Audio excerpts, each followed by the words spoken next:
He titles it Press Release. So here we go.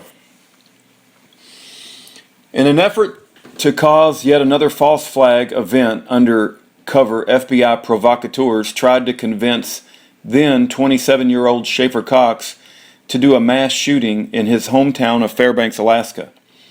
Schaeffer Cox, a well-known Second Amendment lobbyist who had won 38% of the vote in a state house election, became the subject of an intense FBI investigation after he angered state and federal authorities by openly accusing them of drug trafficking and child prostitution.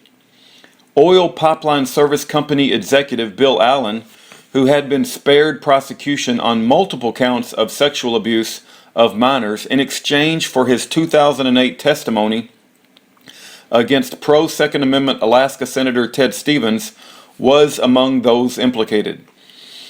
The statewide drug task force supplied children for sex to a number of state and federal officials in exchange for those officials' cooperation in concealing the ongoing illicit drug trafficking activities of the statewide drug task force, Schaeffer Cox said. Not long after these public statements, the same departments that Schaeffer Cox accused of corruption sent in numerous provocateurs to try to switch his efforts off of exposing corruption and on to violent vigilante type actions. Schaeffer Cox, who believes in non-aggression and voluntarism, can be heard on multiple undercover recordings telling the provocateurs, "No, I'm going to pull a Gandhi, not a Rambo. And if we turn violent, people will see us as the bad guys." In what some have called a deviation from accepted investigative techniques, the FBI responded to Schaeffer Cox's rejection of their violent proposals by creating a threat to his children that could serve as a motivator. Working with the Office of Child Services, the FBI filed a child neglect complaint regarding Schaeffer and his wife Marty's 1.5-year-old son, because they do not require probable cause. Child neglect complaints are an attractive tool for investigators who wish to enter a home but lack any evidence to support a warrant. Once Schaeffer Cox was made aware of the writ of assistance issued by the seizure of his young son, the FBI dispatched undercover provocateur Bill Fulton to again try to convince Schaeffer Cox to go on a shooting spree in response to these new developments. Bill Fulton, acting under the supervision of FBI Special Agent Sandra Klein, pointed out that the child neglect complaint was obviously the corrupt work of Schaeffer Cox's political adversaries in the government, and urged him to go kill all officials involved. When Schaeffer Cox and his friend Les Zerbe refused Fulton's violent suggestions a second time, Fulton flew into a rage, held a hunting knife to Les Zerbe's throat, and told him he would slit his throat open and bleed him out at his feet if he and Cox didn't agree to the proposed mass shooting. Cox and Zerbe refused and escaped, never to see Fulton again. Suspecting foul play by the FBI and local police and fearing for their lives from Fulton, Schaeffer Cox and his wife went to the military police station on Fort Wainwright for help.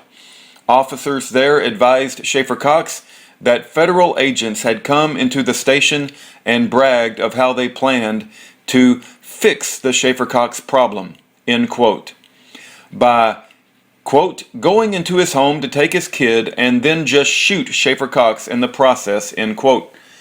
The MPs gave Schaeffer Cox's attorney affidavits to this effect and would later testify to the same under oath. At the FBI Special Agent Klein's direction, Fulton made a third attempt to get Schaeffer Cox to do a mass shooting. Fulton did this by issuing a death threat ultimatum and promising to kill Schaeffer Cox himself if he refused the proposed violence again. Fearing for their lives, the Cox family packed up and headed for Canada, but the FBI sent another undercover provocateur, R.J. Olson, after them, court documents say. Olson, a self-described drug wholesaler working under the supervision of FBI Special Agent Richard Sutherland, held the whole Cox family, including a 2-year-old boy and a 3-week-old baby girl, hostage against their will in an attic for 21 days after sabotaging their vehicle, then using death threats from Fulton and a made-up story about a truck driver to keep them from leaving. The government does not dispute the fact that the actions of the provocateurs working under the FBI supervision did in fact meet the legal definition of first-degree kidnapping, says Robert John, the Fairbanks attorney who got all related state charges against Cox thrown out. On March the 10th, 2011, Schaeffer Cox was taken from the attic to a deserted industrial lot in Fairbanks, where he believed he would meet the truck driver Olson had promised. No such truck driver existed. Instead, there was an FBI ambush of out-of-town agents who did not know that Schaeffer Cox was a well-respected local political voice with popular support. The agents, who had been instructed to shoot Schaeffer Cox on sight if he had a weapon, were not advised by the local FBI case agent of Cox's repeated statements about being like a Gandhi, not a Rambo. FBI Special Agent Richard Sutherland FBI Special Agent Richard Sutherland supplied J.R. Olson with an unregistered, untraceable pistol and instructed him to put it in Schaeffer's lap and then get under the truck so there will be some thick metal between you and him when the shooting starts. The FBI's plan was interrupted when the owner of the industrial lot happened upon the scene and started asking questions about why men with masks and machine guns were hiding around the corner. Schaeffer Cox was arrested and put on trial for conspiracy against the government. The prosecution was led by Steve Scrocky and Joseph Bottini, the same people that were held in contempt of court for hiding evidence in several related trials of Alaska political personalities. The audio recording of Schaeffer Cox repeatedly rejecting violence were hidden from the jury, but are now being made available to the public by Schaeffer Cox's supporters via YouTube and other means. Steve Scrocky, who has publicly attacked Schaeffer Cox for his belief in moral higher law, built his case primarily on the testimony of Fulton and Olson, but recently released audio recordings and emails between Steve Scrocky and his boss, U.S. Attorney Karen Loeffler, now show that Scrocky coached his witnesses to lie, then vouched for those lies in his closing arguments to the jury. Still others have taken issue with Scrocky's entire theory of the case.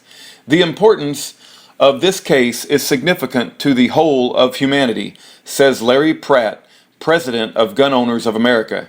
He points out that the prosecution conceded that Cox had no actual plans for violence, but convicted him anyway based on Cox's belief that we the people may someday have to stand down an out-of-control government. Schaeffer Cox, who has been in prison since 2011, agrees this amounts to sending people to prison for simply believing in the original meaning of the Second Amendment. He says, "If we don't reverse my conviction, it will set a sweeping new precedent, allowing for the wholesale roundup of those who have not committed any crimes." Wow. That is yet another powerful recording by Schaeffer Cox.